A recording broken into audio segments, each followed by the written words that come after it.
Hi, welcome to Riverside Monthly. I'm Steve Brazel, and we've got 4 great shows for you lined up this month. On each individual show, I'm joined by the mayor for the city of Riverside, Mayor Patricia Locke Dawson. Madam Mayor, how are you? I'm doing very well, Steve. How about you? I'm doing fantastic, and like I said, we've got 4 shows this month. What do we have coming up? We've got our really cool interview with Darren Villegas. He is the muralist behind the Riverside Resilience mural. Which is, you've got to see it. Huge mural downtown. Details when you see that segment. Also, we're going to talk to your new chief of staff. That's right, Elisa Laurel. Yeah. And after that, you're going to see a segment on our PACT program, PACT, and more on that. But it's we did get a recognition for excellence at the latest Southern California Association of Governance conference. And if you're not familiar with PACT, the acronym as it stands, watch that segment because we'll go through all the details for you. Also, we're going to talk to the CEO of Feeding America for Riverside and San Bernardino, Carolyn Solar. So we're going to have a lot of fun the entire month. Mayor, if people want to reach out to you, follow you on social media, where can they go? So on Twitter and Instagram, they can go at Mayor Locke Dawson, or on Facebook, City of Riverside, Mayor Patricia Locke Dawson.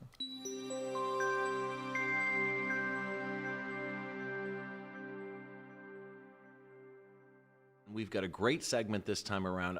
I'm excited about this one because I've seen this, and if you haven't, you need to go see it. We're going to talk to the creator of the Riverside Resilience mural. It's on the back wall of the Box Theater down at the Fox Entertainment Plaza in downtown Riverside. So I'd like to welcome to the show Darren Villegas. How are you? Hey, nice to meet you. Nice Thank to you for meet you, having man. me. Thank Madam you. Mayor, you want to get us going? He's such a cool guy, isn't he? Darren, just look at he's relaxed. I know well, you know, you have to be, I would guess, to do a mural of this size, but it's also really interesting the themes you chose for this mural. So can you talk to us a little bit about that and, you know, why you chose this and what they're about? Absolutely, yeah. The mural was basically, the main theme was resilience and the resilience of the spirit of the people of Riverside. From left to right, you have the Chinese Pavilion, which is just downtown. So it's actually a recreation of a structure that already exists, which pays homage to the early contributions of the Chinese American population here in Riverside.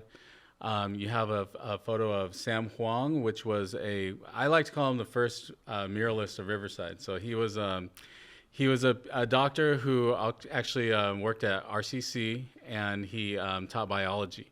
And he was also a resident artist at the Life Arts building. And a lot of his murals incorporated themes of biology with art. So he advocated for public artwork all over the city, and he did some of the murals at some of our public schools here. So an early contributor to our growing art movement here. We also have, so I like to call artists second responders in times of pandemics, because they're the ones who carry the voice of the people. And just to the right of him is our first responder, which is we're paying homage to our healthcare workers who helped get us through the pandemic and who are continuing to help us get through the pandemic. And that character is releasing a dove into the sky, which represents grace and purity and healing and faith and resilience. So.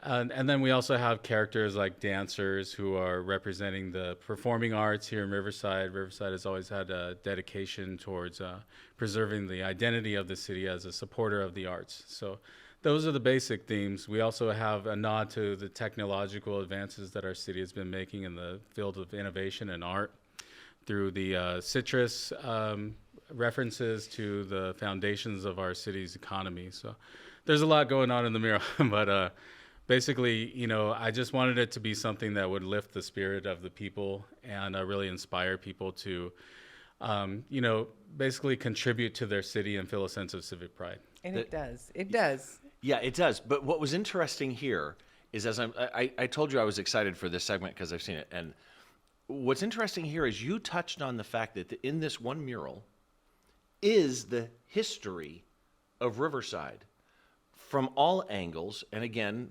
City of Arts and Innovation, you said a phrase that I think I'm going to hang on to for a while, and that is that you consider artists to be the second responders. Yeah. I think, you know, when you think about song lyrics and all of that, and how it responds to where we are at any given point in time, which makes me kind of wonder about your background, because I know that you've got an art background in the Bay Area. Right.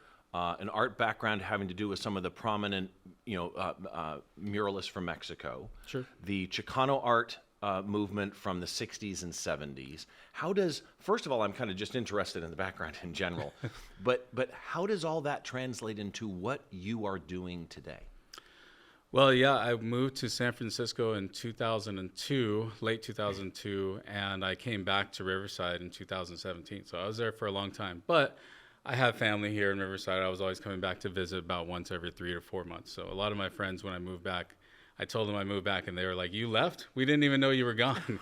It felt like you lived here the whole time because I was always around. But yeah, I got involved with painting, like banners for different like social movement campaigns, stuff surrounding like student tuition hikes in the junior college level, as well as immigrant rights campaigns and stuff like that. So that led me to be some community centers asked if I could teach a mural art class for basically like inner city kids. Right. So I started doing that at a community center in the Mission District, and I developed a curriculum, and we kept a lot of kids from, falling into cycles of violence and other crime patterns because we gave them something positive to do with the arts. Redirected, yeah. Exactly. You got to take that energy and redirect it into a positive direction. Then I got hit up by another community center, the Filipino Community Center, and then I got hit up another community center in Oakland. So basically, the word spread, and a lot of people wanted my services. So the class took on a life of its own, and we were able to develop a lot of public mural projects, which got a lot of support from the local government there. So from there, yeah, I was always influenced by, the Chicano art movement of the 60s and 70s. I was a member of Mecha when I was in college, so I was always getting political education and, cultural education. So when I taught a class in Oakland, some of the steering committee of the community center had links to Malaquias Montoya, which was a great Chicano muralist in the 70s during the Chicano art movement. And he actually came and gave me and my other instructors a personalized workshop. So I was really excited about that. And yeah, all of my early influences are like the three big muralists of the Mexican muralist movement. I'm huge into Diego Rivera, Orozco, Siqueiros.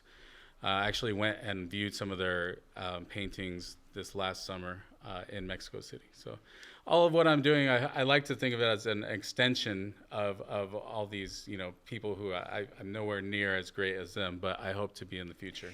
I don't know though. I was just gonna say. I'm really fascinated with the whole, just the whole concept of being a muralist. In that, it's boggles my mind, honestly. I mean, I think this mural is 25 feet long.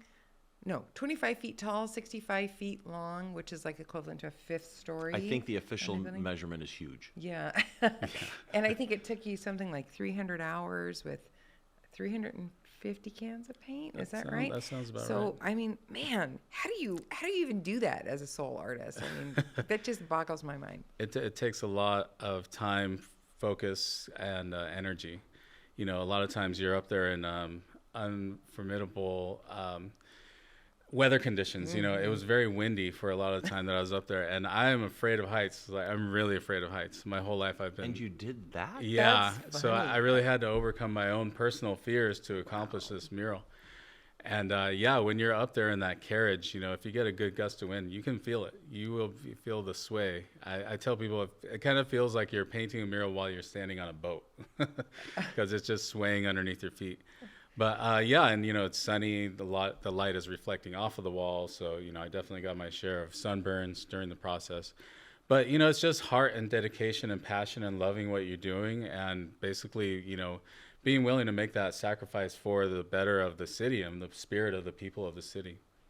I want to touch on, we're talking about creating it, but there's always behind the scenes stuff when you do a project like this, Right. whether it be financial, coordination, logistical stuff. So Leadership Riverside class of 2021, right. How important was that, considering that they coordinated the effort, found the financial sponsors? They did all the footwork for me. All I had to do is get up there and paint. I'm so appreciative to the Leadership Riverside class of 2021. Alyssa was great. She was the main coordinator who made all of it come together. And also Hema helped me out a lot. She was the one showing up early in the morning to let me in that gate. And I really appreciate all the contributions of the entire class. It's actually like a really inspiring thing just to know that something like Leadership Riverside exists. Right. It's a pathway to turn somebody who's good at what they do into somebody who can be a great community leader. So I'm really in awe of the accomplishments of the organization, and I look forward to supporting anything. Anytime you want to call on me for any help at all, I'm ready and willing. And Madam Mayor, if you just want to let everybody know where they can find the mural, where they can go see it. Sure, it is on the backside of the Fox Theater. So that will be on the corner of Michigan Avenue, and I believe that is Fairmont, Yeah. right? Fairmont okay. Avenue. So, and it's also visible from the third story of the library. So it's really, really beautiful. Yeah, and you definitely you need to go see it because it's where you started, really. It covers everything that you need to know about Riverside in one amazing, beautiful mural. So again, the creator of the Riverside Resilience mural, want to thank you for stopping by, Darren Villegas. Appreciate you coming by. Thank you for having me.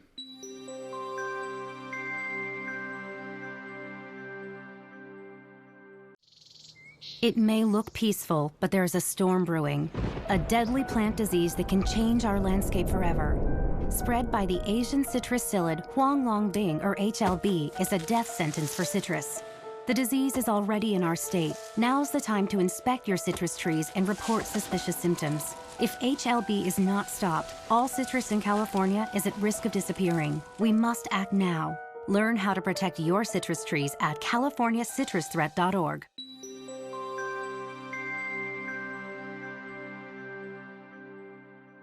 We've got a great segment for you this time around because the mayor has a new chief of staff, and she is going to join us and tell us a little bit about her and her background. I'd like to welcome to the show the mayor's new chief of staff, Elisa Laurel. How are you? I'm great, Steve. How are you doing? I'm doing great. I'm so glad that you were able to join us. Yes, happy to be here. Thank you for having me. Mayor, you know her better than me. Would you like to go first? Hey, listen, you're so glad she's able to join us. I'm really glad that she said yes to come on to be my chief of staff. I'm very excited to welcome her.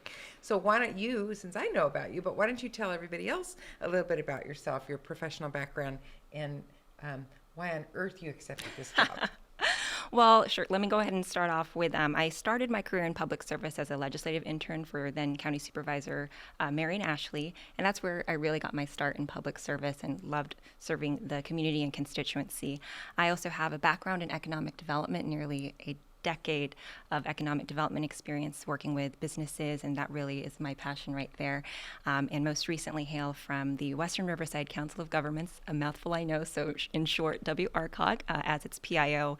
And, I think this position really blends all of that together, and being able to, I won't say lead a team because we have an amazing team in place already. Everyone is very talented, and I would just say the opportunity to orchestrate such talented team members is really the opportunity for me and why I accepted this position. In addition, who says no to the second female mayor in the history of Riverside. So I can think of a lot of people, but okay. Well, and not only that, but one of the absolutely smartest mayors that we've ever had in the city. I want to go to the mayor here on this one because of all the people that would apply for a job like this or be considered for a job like this, what was it about Elise, qualification-wise, experience-wise? I know, see, you already know where I'm going, that convinced you she was the right one because, correct me if I'm wrong, this is a critical, integral part of your staff. It's a huge part. Every position in the mayor's office is important, right? And the chief of staff really, as Elisa said, really orchestrates all the work there. But one of the things that really attracted me to her, well, there was a couple things, but her economic development background. Economic development is really, really a high priority in my office. So I am looking forward to her technical expertise there. But also the fact that she's been a public information officer, so she understands the value of good communication. And that's something that I think people rely on the mayor's office to do, particularly because I am, according to the city charter, supposed to be the lead communicator for the city. So I'm really thrilled to have her suite of skills on board.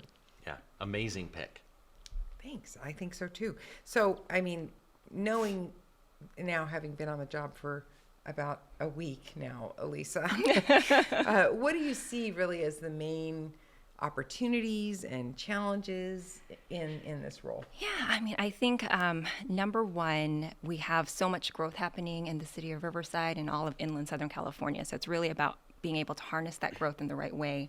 And I think one of the biggest things, again, this is where my passion comes from with both economic development and being in a communications role, really is about how we tell our story as Riverside, as a city. And me being also a resident of the city of Riverside, I'm really excited to be able to help tell that story. So I see that as one of the greatest opportunities. And again, challenges, again, we just have a lot of growth going on, so we want to make sure that that happens well. And I always go back to my economic development background. Really kind of the foundation is, business attraction, business retention, and expansion.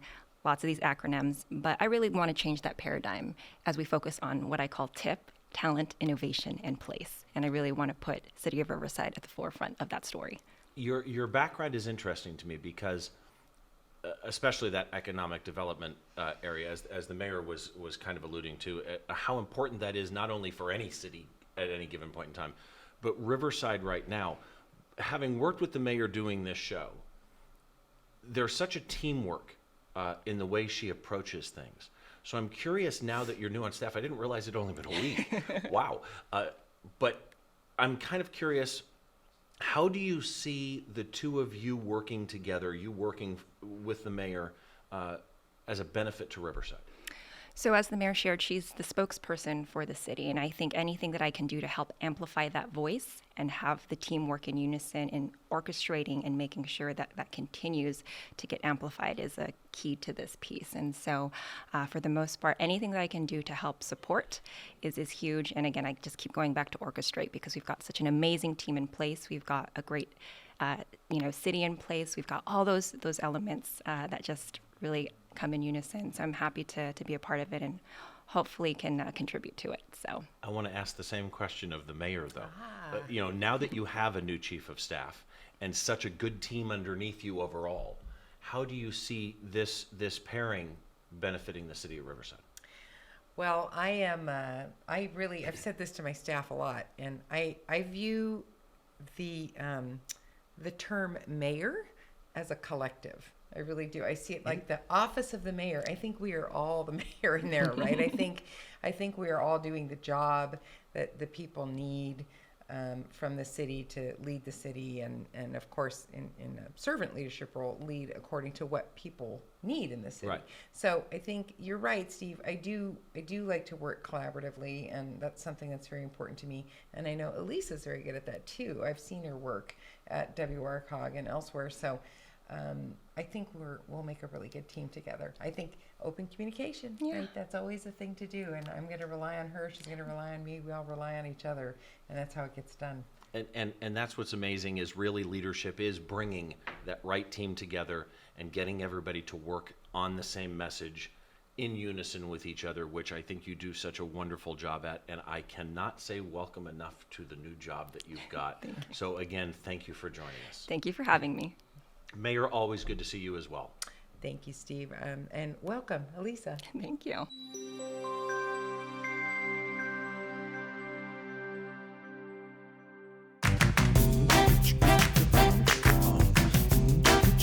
Introducing Riverside Connect, a rideshare service for Riverside residents with disabilities or who are 60 years old or better. Service is available Monday through Friday from 8 a.m. to 5:30 p.m., and weekends and holidays from 9 a.m. to 4 p.m. Our one-way fares begin as low as $2 each way. Riverside Connect, connecting you to where you want to go. For more information, call 951-687-8080 or visit riv-connect.com.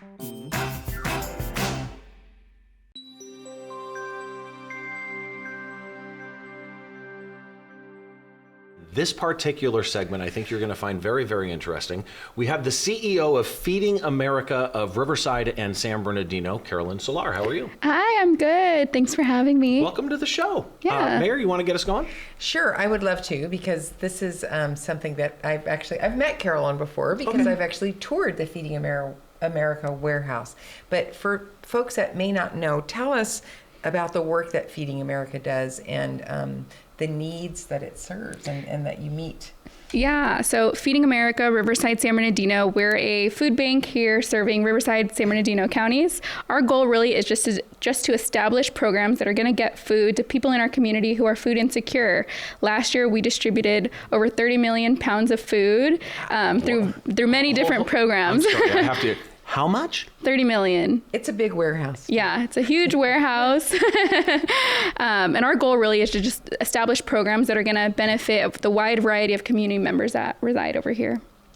There are, from my understanding, and correct me if I'm wrong, but more than 200,000 children in the Inland Empire experiencing food insecurity. Yeah. So what can Riversiders, and for that matter, San Bernardino, residents as well, but Riversiders do to help? For us, every dollar helps to provide up to 7 meals. They make the biggest impact here in the Inland Empire. We have so many distribution centers, so donations are always coming in. We just need funds to be able to get it out to the communities that need it most. So donations really make the biggest I feel impact. like I'm spending my money wrong. Well, I know. I mean, that was one of the first things I think my husband did when the pandemic hit and he was hearing about all the food insecurity, was to give to Feeding America, because I think it feels like your money goes a long way with Feeding America. But you mentioned kids, Steve, and I know, as a former member of the school board, something that was so heartbreaking to me was when I learned that, most of the time kids really look forward to getting out of school for summer or the weekends. But for some children, this is an incredibly stressful time, because that's the only place they get to eat is in school. Right. So what does the summer program look like for Feeding Yeah, America? well, you're definitely right. For us, summer is the hungriest time of the year. Hunger is not seasonal. In our pantries that we support, we have 250 different community partners that we work with to get food out to the community. They're going to be seeing an influx of people that need assistance that normally would get it from their kids' schools throughout the year. We're partnering right now through the summer with Riverside Unified School District, Hemet Unified School District, and Redlands Unified School District. So kids will still be able to go directly to that school district site to pick up a food box once a month to help supplement them a little bit. But our pantries are really doing the greatest work in the community. They're having weekly distributions, monthly distributions to get free food out to the community. I'm still stuck on it. I know, right? What was the number again? Over 30 million pounds of food. Okay. Yeah. Logistically, that just seems like an amazing feat to me. And you mentioned, the 250 local nonprofit partners that you have. I kind of want to dive deeper into that. How does an organization like yours distribute that much food, partners included? Yeah, so we're very fortunate to be in the Inland Empire. There's so many distribution centers that are willing and able to donate their excess product to us, which is amazing. We also have strong relationships because of being a part of the Feeding America network. So we have good relationships with Stater Brothers, with Albertsons, the Kroger Company. So they all donate throughout the year as well to support our mission. We also get a lot of grant funding to be able to support, food purchases so that way we can get that food out to the community. As far as our community partners, I like to say or describe it like we're like a Costco for them. So our partners are actually members of what we do. They, we vet through them, make sure that our missions align with each other and that they're providing food at no cost and that they're able to store it properly for the community. So there's such a big role in what we do. They're the ones that are serving on the front lines, really. She radiates excitement about what you're doing, and I love that. There's a lot to say because there's so many different programs, but I know that our partners are doing fantastic work on the front lines, and I'm proud of what they do. So, Well, and I know when we were talking last time, distribution is a challenge sometimes, right? I think it's getting people to get it out in the community, and I know you have lots of different ways to do that. I know my daughters and I volunteered at a giveaway on a Saturday morning where people would line up in their cars and they would get boxes. And I mean, I think, and then you also have people that deliver in the community. So it's logistically that must be very difficult. But you know, you were stuck on that 30 million count. I'm stuck on the $1 is 7 Yeah, yeah. meals. That's a crazy investment. Anyway, so just tell me where people can go to find out more and where they can go to contribute. Yeah, to give back, our website has all of that information. So feedingIE, as in inlandempire.org /donate. You can make a direct donation there. $1 provides up to 7 meals, so we can stretch it really, really far. $1 provides up to 7 meals. I want that to sink in, because Mayor, you're correct. That is a number. If you're looking to help your community, the community as a whole, what a great way to do it. Well, and they're super efficient because of the volunteers in the community. I think that's the thing. It's so many people are willing to help. So anyway, you're doing a great job. Oh, thank you. Carolyn, thank you so much for all that you do and for joining us today. Yeah, thank you. Appreciate it a lot.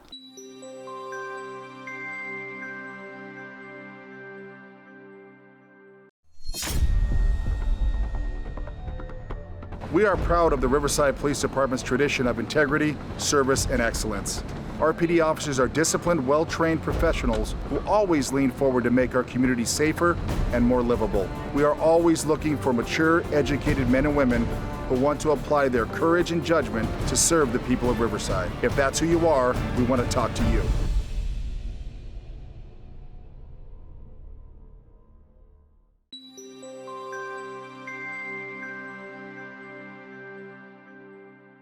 This particular segment, though, we're going to talk about some recognition that the city of Riverside got. We're going to talk about the PACT programs, which got a recognition of excellence by the Southern California Association of Governments. Joining us, the Deputy Public Works Director for the city of Riverside, Nathan Mustafa. Hi, how are you? Good. How are you, Steve? Good. It's good to have you here. I want to start one area, because if you don't know what the PACT programs are, it's PACT. If you're not familiar with acronyms and their usage, I want to see if we can get through these and how many people can pull them off the top of their head.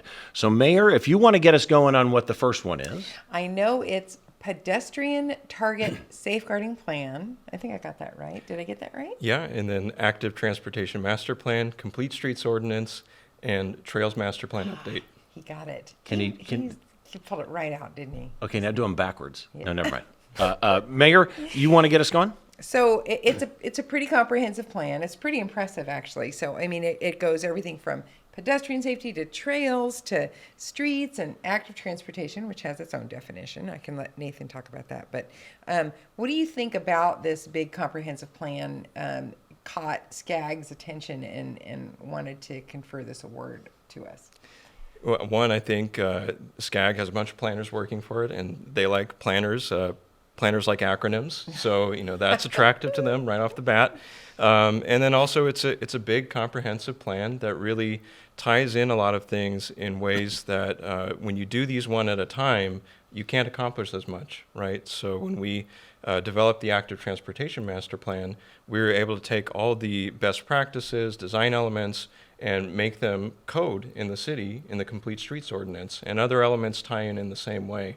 We're looking at our trails and thinking, great, you get off the trailhead, where do you go from there on the street? And so we're able to look at everything in a comprehensive, connected fashion that we thought was very compelling and is going to do a good service to the city. Fabulous. I want to start, and I should have said this at the beginning, but first of all, to all of those involved, yourself included, congratulations on the recognition. Thank you. Because I think that's an amazing thing, and I think it's representative of Riverside as a whole, which then brings me to this, and that is, from this type of planning, the PACT programs, et cetera, how do Riversiders benefit from that type of planning? Right. So when we look at connecting people with active transportation options, whether they're biking or walking, or also allowing them to connect better to transit, we're giving people options to connect to whether it's the workplace, school, their elementary schools, institutions, city government, parks, just a bunch of different places in the city that certain residents may not have had access to easily without a car. And it's very important for us to connect them. As a whole, we look at encouraging active transportation to reduce greenhouse gas emissions in the city, which is very important because Riverside, on a statewide level, some of our neighborhoods bear the 99th percentile pollutant burden. And so it's a big objective of ours to reduce greenhouse gases. Yeah. I mean, we've talked about active transportation, but why don't you let folks know what that is? Because it is a little bit of a buzzword. I think it's a term that we use a lot, but why don't you, I mean, it doesn't just mean getting in your car and driving. I mean, that implies that, but. Right. Active transportation is the opposite. In fact, it's when you get out of the car, get on your feet or in your wheelchair, on your bike, and propel yourself to your destination. Right. So it's active. Okay. That's your key word. So that's why it's so important. But also, Nathan, we identified funding sources, I think that, and how important was that on this? Because not only do we have this toolbox, we've got a plan, we can direct people, but we also have identified funding sources for this. Can you talk a little bit about that? Yeah, that's critical to any good infrastructure plan because you don't want it to just sit on the shelf. You want to be able to use it. And laying out everything, we were very mindful of what different grant applications look for to qualify for funding. And we baked that all into the plan, prioritized them, got our residents okay on how we prioritize things, and obviously the council's okay. And now we've got a great big list of projects that we can work our way through with grant funding. See, is it any wonder they got the award? Yeah, Honestly, I guess I'm supposed to say we, but it was a big collective effort. I know, Yeah. but Nathan, you're a big part of it. So. And it's something we touch on in one of the other segments that happens this month, but that is that kind of teamwork. When you mention understanding what different grant applications, are looking for, that kind of knowledge assembled in the city of Riverside to know how to approach these things to best benefit the city is amazing. Again, congratulations to you, the team behind you, and the city as a whole, Mayor, as well, because I just think we've got a lot of this in front of us as well. Yeah, thank you so much. So, Nathan, why don't you tell the public where they can go to learn more about the PACT plan? They can go to riversideca.gov/PACT. Oh, that's an easy one. That's All an right, easy one, riversideca.gov/PACT, P-A-C-T. Should we make him say what the acronym is again? No, we won't do that. Nathan Mustafa, again, thank you very much for joining us, the Deputy Public Works Director for the City of Riverside. Thank you. Mayor, always good to see you. Thanks for joining as well.